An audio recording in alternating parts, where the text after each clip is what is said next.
Hello everyone, good morning. Topic देख रहे हो securities and exchange board of India SEBI. आज हम पढ़ने वाले हैं एक बहुत ही इंपॉर्टेंट टॉपिक हो सकता है। कैसे? क्योंकि ये आईएएस एग्ज़ाम हो गया या फिर कह लो यूपीएससी, इसमें आईईएस वगैरह आईआरएस जो भी आते हैं उन सब में सेबी की बहुत इंपॉर्टेंस है। सेबी टॉपिक कहीं ना कहीं से डायरेक्टली इनडायरेक्टली आ ही जाता है। बैंकिंग की प्रिपरेशन कर रहे हो तब तो आ ही जाते हैं, क्योंकि trading, stock market, stock exchange, ये सारी चीज़ें इसमें होती हैं। तो लेट्स स्टार्ट कि होता क्या है सेबी, इसके स्टैब्लिशमेंट कैसे हुई, फंक्शंस क्या क्या हैं, इसके आने की वजह क्या है, सब कुछ देखते हैं हम यहाँ पे। पहले ये इसको पार्लियामेंट में पेश किया गया था 1988 में, 12 अप्रैल को, in the form of non statutory body. लेकिन बाद में जब इस्टेब्लिश हुआ 1992 में, तो ये स्टेचुटरी बॉडी बन गई और ये 30 जनवरी के बाद काम में आ गया। ठीक है, मतलब अपना फंक्शंस परफॉर्म करने लग गए। इनके आने की मेन वजह थी कि प्रोटेक्ट करना था जो इन्वेस्टर्स का इंटरेस्ट होता है, क्योंकि बहुत माल प्रैक्टिसेस चल रही थी स्टॉक एक्सचेंज मार्केट में। तो सेबी का आना बहुत इंपॉर्टेंट था। अभी हम फंक्शंस देखेंगे सेबी का है क्या क्या, तो सब कुछ क्लियर हो जाएगा। ठीक है, लेकिन मेन ऑब्जेक्टिव जो है माल प्रैक्टिसेस को रोकना, जो भी अनहेल्दी प्रैक्टिसेस हो रही थी उन चीज़ों को रोकना, ये सेबी का काम था। प्रियम्बल जो है सेबी का, उसमें डिस्क्राइब किया गया है basic functions of SEBI and provide the establishment of board. इस पर बोर्ड मेंबर्स भी हैं। ठीक है, तो इन सेबी के प्रियम्बल में बताया गया है कि इनके फंक्शंस क्या क्या हैं। इनका बेसिक जो फंक्शन है वो प्रोटेक्ट करना और रेगुलेट करना है। बाकी और भी बहुत सारी चीज़ें, तो देखते हैं क्या क्या रेगुलेट करते हैं, क्या क्या प्रमोट करते हैं, क्या क्या प्रोटेक्ट करते हैं। तो ये जो भी बिजनेसेस होती हैं स्टॉक एक्सचेंज के अंदर, उनको रेगुलेट करते हैं। जो सेल्फ रेगुलेटरी ऑर्गेनाइजेशंस होती हैं उनको रेगुलेट करते हैं। इन्वेस्टमेंट स्कीम्स जो होती हैं उनकी वर्किंग को ये रेगुलेट करते हैं।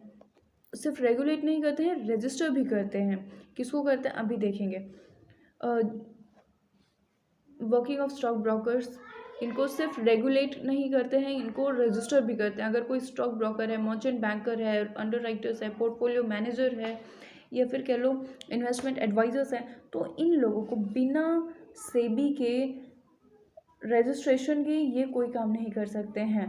इनका लाइसेंस सेबी देती है, इनका लाइसेंस कैंसिल भी सेबी कर सकती है। जितने भी नाम पड़े इन सब का लाइसेंस सेबी कैंसिल कर सकती है, इनको सस्पेंड कर सकती है। किन पावर्स में आता है ये सब अभी हम देखेंगे। ठीक है, पहले देखते हैं। प्रोटेक्ट करती है सेबी जो भी फ्रॉड वगैरह जैसी प्रैक्टिसेस होती हैं स्टॉक मार्केट में, या फिर अनफेयर ट्रेड प्रैक्टिसेस होती हैं, उन सारी चीज़ों को प्रोटेक्ट करती है सेबी।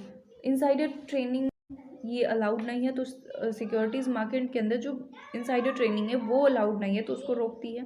जो माल प्रैक्टिसेस होती हैं उनको रोकती है।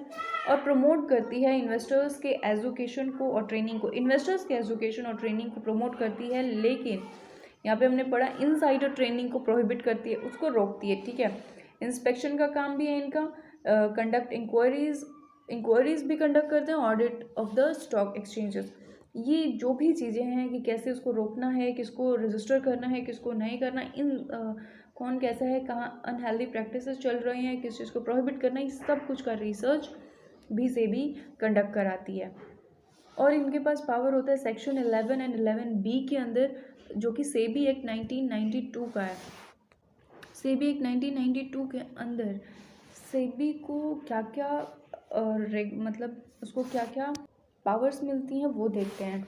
ये इंस्पेक्ट करती है books of depository participants, issuers of beneficiary owners. ये सस्पेंड करती है और कैंसिल भी करती है रजिस्ट्रेशन ऑफ मर्चेंट बैंकर्स। अभी हमने पहले देखा था कि उनको रजिस्ट्रेशन भी उनका सेबी करती है। उनके रजिस्ट्रेशन के बिना मर्चेंट बैंकर्स हो गए, बैंकर्स टू एन इशू हो गए, शेयर ट्रांसफर एजेंट्स हो गए, ये लोग काम नहीं कर सकते हैं। उनका रजिस्ट्रेशन इनके लिए लाइसेंस होता है, लेकिन उन सब का ये रजिस्ट्रेशन कैंसिल और सस्पेंड दोनों ही कर सकती है सेबी। इसकी इतना पावर होता है। इन्वेस्टिगेट करती है और इंस्पेक्ट करती है बुक्स ऑफ अकाउंट्स को और रिकॉर्ड को भी।